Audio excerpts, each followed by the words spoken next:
Well, thank you very much, Minister Abrego, for being here today and for a very warm welcome. Admiral Halsey, Commander Southcom, thank you for your great work, your partnership. Phenomenal job, you and all the troops down here and throughout the hemisphere. And Father, thank you for the blessing of this pier. What a reminder that Almighty God is truly the commander of all affairs, including today and all the important work we're undertaking. It is great to be here at Vasco Nuñez de Balboa Naval Base. Our shared roots here run deep. Once known as Rodman Naval Station, this place has long played a vital role in protecting the canal. The security of the Panama Canal remains a key national interest of both the United States and Panama. In 1914, after the first ship sailed through the canal, the U.S. Secretary of War wrote, "The dream of the centuries has become a reality." This dream, once realized, drove prosperity in our hemisphere. And to preserve this dream for centuries to come, we must never lose sight of the canal's security. And today, the Panama Canal faces ongoing threats. The United States of America will not allow communist China or any other country to threaten the canal's operation or integrity.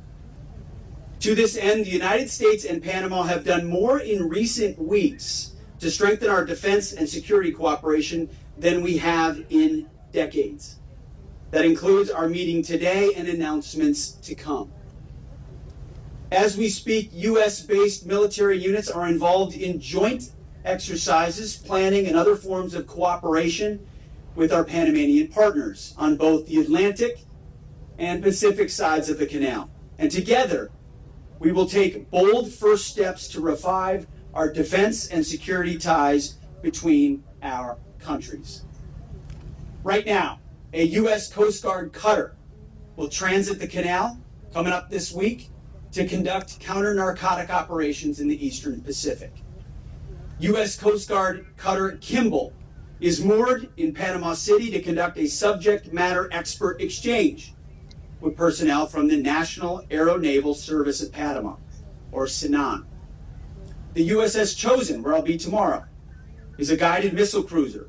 It's also docked in Panama City for a port visit as part of CENTSEC 25, the ongoing conference. And USS Normandy, another guided missile cruiser, is patrolling off Panama's Caribbean coast.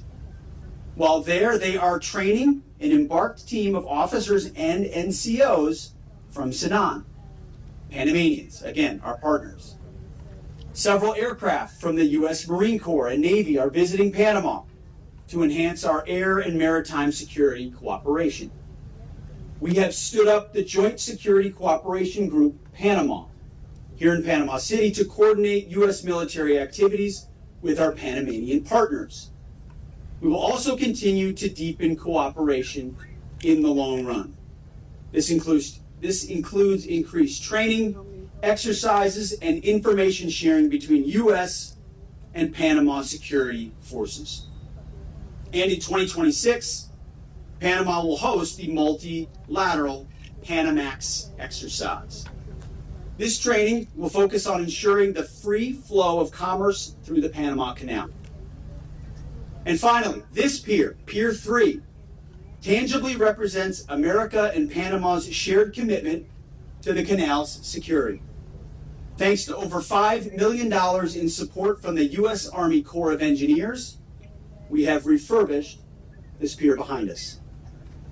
These needed infrastructure improvements revitalize this historic facility and strengthen maritime security both in the canal and into the Pacific Ocean. Our relationship with Panama, especially our security relationship, will continue to grow in the months and years ahead. Our relationship is growing in part to meet Communist China's rising challenge. China-based companies continue to control critical infrastructure in the canal area. That gives China the potential to conduct surveillance activities across Panama. This makes Panama and the United States less secure less prosperous, and less sovereign. And as President Donald Trump has pointed out, that situation is not acceptable. We are grateful to President Mulino, Minister Abrego, and your teams, along with the Panama Canal Authority, for responding to these threats and safeguarding the canal. President Mulino's decision to withdraw from the Belt and Road Initiative reflects his government's clear understanding of China and the threat it poses. I want to be very clear. China did not build this canal. China does not operate this canal. And China will not weaponize this canal. Together with Panama in the lead, we will keep the canal secure and available for all nations through the deterrent power of the strongest, most effective, and most lethal fighting force in the world.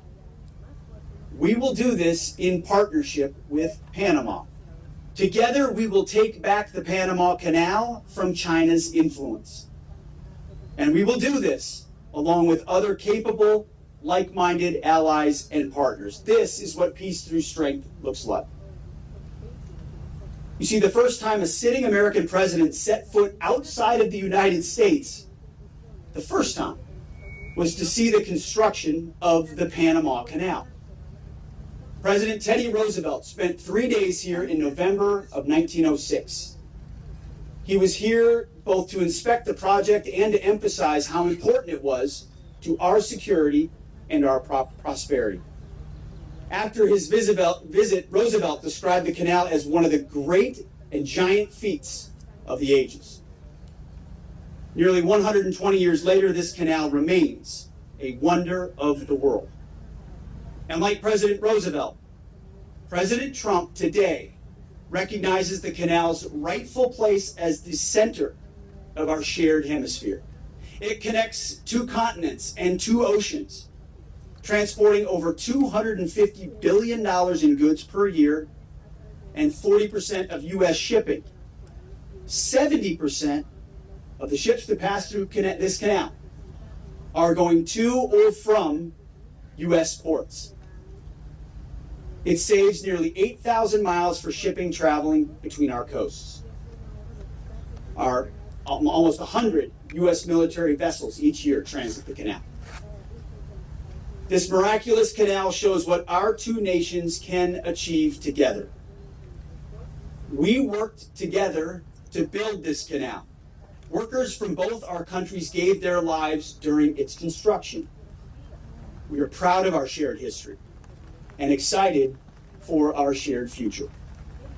Returning Pier 3 to service today shows how we will continue to work together to secure and preserve that legacy. God bless. Thank you very much.